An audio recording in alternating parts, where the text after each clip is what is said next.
Menteri Rangba Kajala Konrad Ke Sangma ulapan pau ya gajing kemen ke bakrau ba Menteri Kampo Ying Kari Amit Shah kumju Menteri Ketenat Dona bagila thabun teli ki high level task force nagabentaban Kyntiew shu shajerong ya ka Thaiñ chate lam Mihngi jong kari. Habapan pau ya kane hadian kajingelang jong North Eastern Council plenary meeting ka balong ha Shillong Menteri Rangba ulaong bakalong ka ba aiman sim ban yoi bakum kane ka thong terekam ka don menta hakakam nagabenta ka roi ka pa bar kajingkiw shakmat jong ka Thaiñ. Hakani kajingelang lawan banishim benta nadu Menteri Kampo Ying Kari Amit Shah nangta Menteri ka Dona kilat bagi Menteri Rangba jong ka Arunachal Pradesh, Assam, Manipur, Tripura, Mizoram, Nagaland, bat Sikkim nalor ki he sarkar bat kiwe.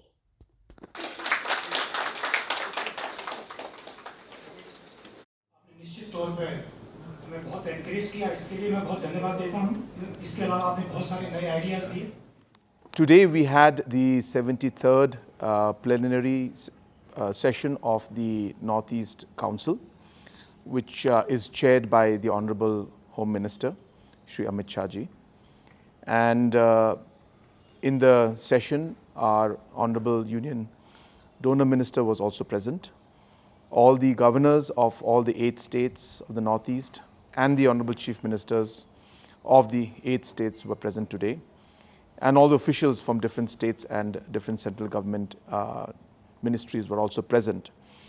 During the course of the session, there were different aspects of policies that were discussed.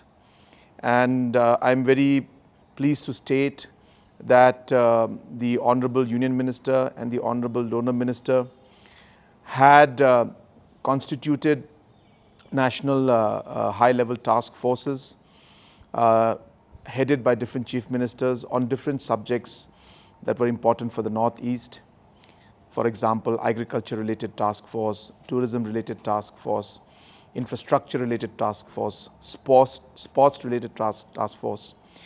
And all of these task forces have given their presentation today, and they have given a report and the way forward in which the entire Northeast and the different states can work together to push the different agendas that are there, and how, rather than working as individual states, they can work as a united team for the entire Northeast. And maybe for the first time we are seeing this kind of a policy direction being taken by the Northeast Council, which is something that many have been speaking for a long time. So we are seeing that thought process today finally actually fructifying. And NEC, from being just a funding agency today, has become into a policy agency, and an agency that's creating different thought processes for the Northeast and the different states in the region. And it was a very productive meeting, and now we look forward to actually seeing the reports being submitted by these high-level task forces being implemented in the next 1 year. And that is a direction that the Honorable Home Minister and Donor Minister has given to each of the Chief Ministers who heads one respective high-level task force. And we hope that we will see a lot of positive results, as it will be collaboration between the states of the Northeast and a coordination between the central ministries for Government of India, and a mechanism of making sure that they work together to achieve the common goal.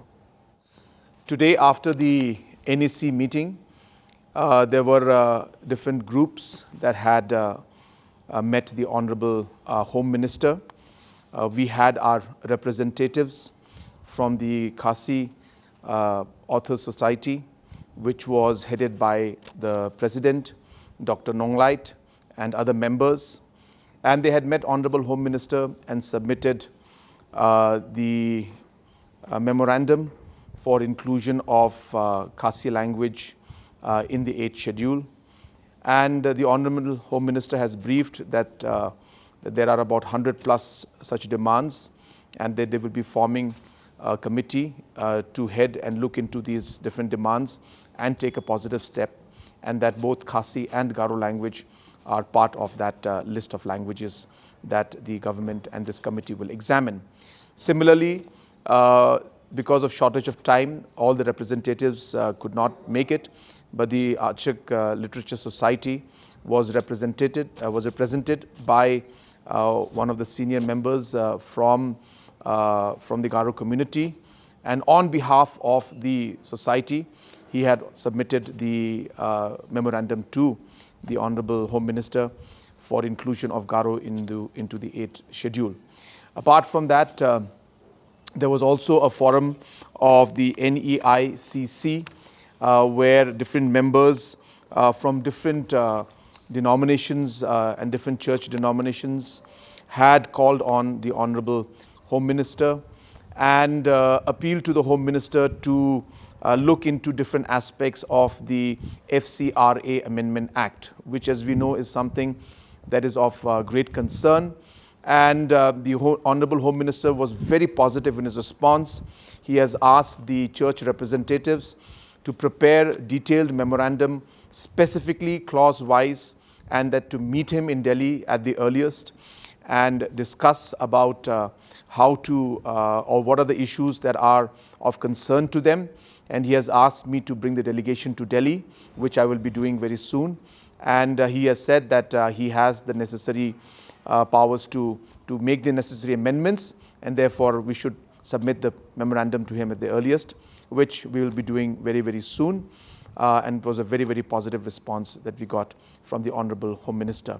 Similarly, the different organizations and NGOs had also called on them, and they have also expressed different concerns, which I'm sure that they have given a press release and press conference on the different issues and agendas that they raised.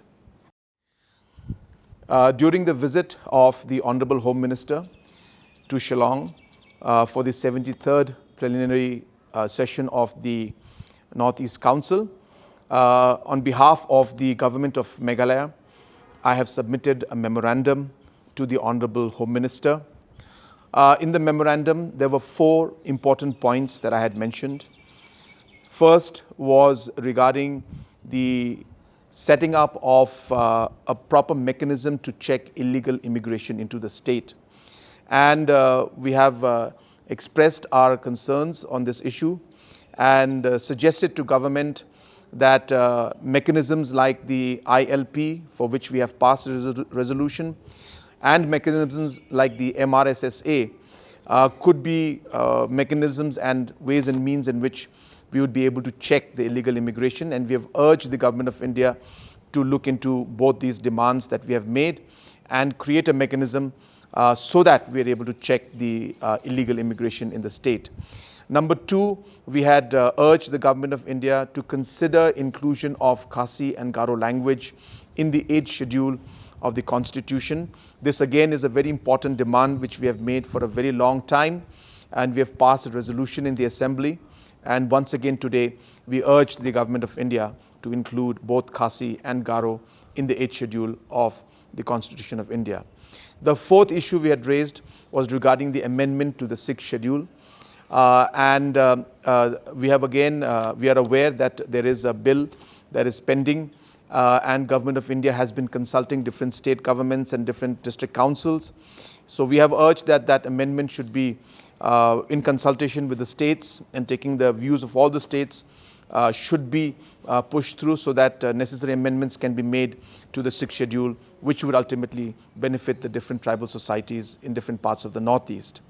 And the 4th issue that we had raised in our memorandum that we submitted as a government was regarding the amendments to the FCRA, where you're aware that Government of India is planning to amend the FCRA, and different organizations have raised concerns about those amendments and how it could impact the work that they're doing, including the assets that are there that these different associations and organizations they have. And hence, this was again reiterated in the memorandum that we submitted, and we have received a very positive response from the government, from the Honorable Home Minister, and he has asked us to come to Delhi with a delegation and detailed of all the aspects of what amendments we would like to see or change in the FCRA Amendment Act bill.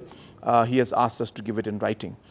So these were the 4 points that we have submitted, and as you're aware that the government is continuously following up on all these 4 aspects, and that we are sincerely working towards ensuring that we're able to achieve our goal in being able to resolve all these 4 issues that I've mentioned in the memorandum to the Honourable Home Minister. Thank you very much.